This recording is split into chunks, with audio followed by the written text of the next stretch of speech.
This segment is all about selling your business in today's climate. Welcome to the program. I'm Mark Perillo, and this segment's brought to you by booksgrowbusiness.com. It's the place where busy professionals publish to lead their fields, educate consumers, and to leave a legacy. Joining me on this segment is Gerard Perillo. He's the founder of the Shark Team. Gerard, welcome to the show. Thank you, Mark. I appreciate being here with you. Tell us a little bit about your work and specifically, who are the types of clients that you help? Perfect question. So I've been doing this for about 18 years and been selling businesses. And typically a business broker will say they're in one particular niche. I like to say the only niche I am in is cash flow. So the business cash flows, I can sell it. And I've sold close to 500 businesses and all, you name it. Yeah, I probably sold something in that industry. So that's the biggest thing. I'm a cash flow guy. If it cash flows, we could sell it. Right on. So tell us about when it comes to the business owners, what's their biggest challenge when it comes to selling a business? How prepared are they? Because I know they're great at growing that business, but when it comes time to sell, are they ready? You just hit the biggest point in our world. So you got 33 million small business owners, right, that run this country. Those small business owners are defined as under 5 million in gross revenue and under 500 employees. Their biggest issue, 98% have no idea what the value of their company is. They have absolutely no idea. So you will find financial advisors, you'll find consultants saying 75 to 80% of business owners don't have an exit plan. Well, of course, they don't have an exit plan because if you don't know what the value of your business is, you're not going to be able to start with any plan to exit your business and sell and make sure you can use it through retirement. So that's the biggest issue. So when it comes to that, I mean, there must be myths or misconceptions that float around out there. What are the preconceived notions that business owners have when it comes to selling a business? That their actual value of their business is what they typically gross. That's typically what we find. And we've sold about 260 million over the last 2 years. And we find this all the time. 60%, though, of the businesses that we listed was when we actually performed the evaluation and the business owner actually saw it and they went, wow, my business is worth that. And I'm like, yeah, this is what it's worth that, because we do the valuation first. We pull comps out in the marketplace and we say, listen, this is what we can take your business to market. And typically, and I know you hear this stat all the time, Mark, 80% of businesses that are marketed to sell do not sell. So there's a 20% success rate. Well, with the Shark Team, and we're brokered by eXp Commercial, with the Shark Team, if we do your valuation and we pull your comps and we go forward with a listing based on the information we're providing the business owner, if we sign that, execute that listing agreement, we have a 96% success rate. And that's what we bring to the table. And what I did back in 2020, I'm also a business certified appraiser. So I'm an SBA appraiser approved to lenders can use me to do appraisal for anyone using an SBA loan, real property or not, under 5 million. So just like a residential appraiser, commercial appraiser, I'm a business appraiser. And that's where the key point starts. So first, does that business owner, are their financials all put together? Are they prepared? Have they been doing their income statements, their balance sheets, and filing their taxes and keeping up with that stuff? That's number one. Well, we figure that out when we're doing the valuation. So when we get through that, we know that's taken care of. And now we we built this rapport and credibility with the client. So now we're saying, listen, Mr. and Mrs. Business Owner, this is what we can take your business to market. And I rarely have them turn around and say, no, we don't want to do that. It's like, let's move forward. You've got 12 million businesses. Now think of this number, 12 million businesses that are going to transfer assets next 3 to 5 years. Baby boomers are retiring at alarming rates. Whether it's their health, they're going to retire, right? They don't have an exit plan. So it's like I created the first business valuation software. If you actually go to the Intuit QuickBooks App Store and you type into business valuation, you'll see my software. It's been integrated with QuickBooks for almost 2 years now. I'm the only business broker that actually has that. And I think that's what also sets us apart. You type that in, you see today's val, and there we are. And it makes it real easy to get a quick valuation or very low fee. That's fantastic. Let's talk about that success rate you mentioned for a minute. The 80-20. Could you give us a 10,000 foot view on like what makes the difference between that 20% successful business that successfully sells versus the 80% that are unsellable? What makes those businesses sellable? The number one thing, there's two things. First, again, back to the financials. And I find a lot of business owners, they're typically keeping their financials pretty good, up to date. I mean, staying with the quarterly, updating of all their financials.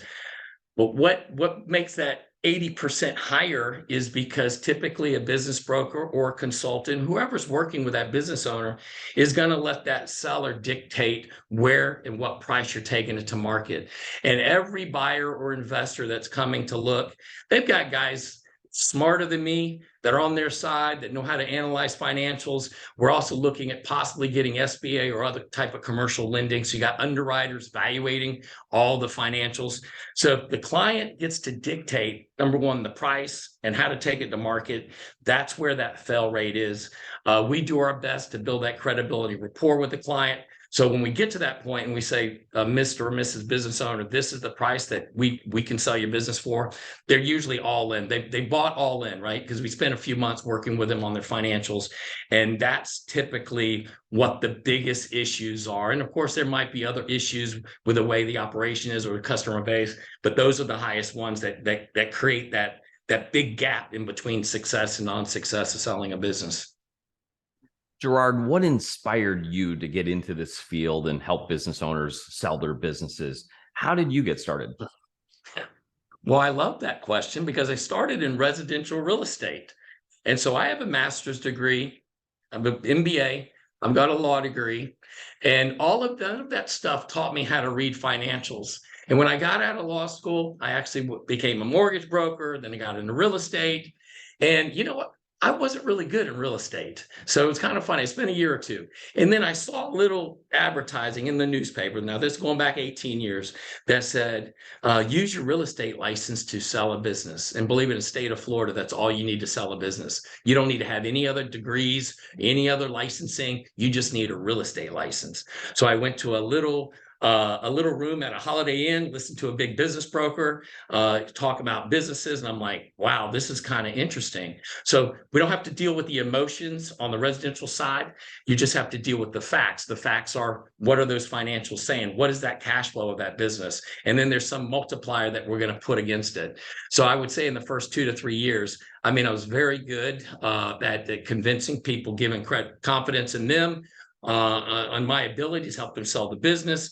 I had another gentleman teach me how to appraise businesses back then, and we would just set them up and knock them down. And 18 years ago, you had to use the newspaper or regional papers in order to sell businesses. And now it just makes it so easy because you got investor pools, investor clients all over the world that are looking. I've had clients fly from South Africa to make purchases here in Florida. So the way the world has shrunk makes it easier to get the marketing message out to the right buyer, qualify that buyer, get them through the process, and hopefully make a match between the seller and the buyer and make a deal close. Terrific. Before I ask you my last question, in regards to selling a business in today's climate, is there anything that I didn't think to ask you that you feel is really important to share? Well, here's the thing. So a lot of business owners, they commingle personal and their business stuff.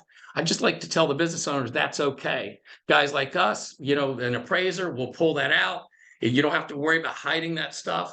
But if you want to sell your business for the highest price, continue on showing everything you can. So don't try to pull cash out of the business. If you're planning 2 to 3 years to retire, show everything. And I'm sure everyone does, but just show everything on paper. So then when someone comes in and appraise it, it's provable income, it's provable cash flow when you take it to market. And don't be scared of that. It's just take it to market. And usually you're going to get, 2 to 3 times what you think you can get your business for, showing that all. And just planning for that exit. Don't wait until your health is not good. Don't wait until, you're forced into some type of sell. Make a plan. Everyone's on a bell curve, every business. Let some new energy, let some new capital come into your business. It's your baby. Let someone come in, see the vision that you had, but you're kind of stuck in the trenches. Let them take your vision, let them take it. And let me tell you something, that's the best thing in the world when a seller actually get to see his business go from where it is, go even better, because you got new energy, new ideas, and new money coming in. So I just say, just start the process, but figure out what that value of your business is, whether you're using someone like me or someone close to you or CPA. Figure out what that business is so you can actually plan for that exit, because you need to have that plan to exit. Every business plan needs to plan to exit. Sage advice for business owners listening who would love to speak with you and perhaps get your help. How can they find you, connect with you, and learn more? Absolutely. So you can go to sharkteam.com, which is our website. And you also can find me on LinkedIn, social media, Gerard Perillo. Find me that way. Or you can reach out to me at Gerard, Gerard, at sharkteam.com. Hit me up with an email. Love to talk to you, talk about what we're discussing, and even get into further details. This has been terrific. I really appreciate you taking the time to share with my audience today. And I wish you continued success for you and for all of your clients. Thank you, Mark. I appreciate the opportunity and look forward to future talks with you. That was Gerard Perillo, founder of Shark Team. And the segment's been brought to you by booksgrowbusiness.com. It's the place where busy professionals get published to educate consumers, lead their fields, and to leave a legacy. That's all for now. I'm Mark Perillo, and thanks for joining me.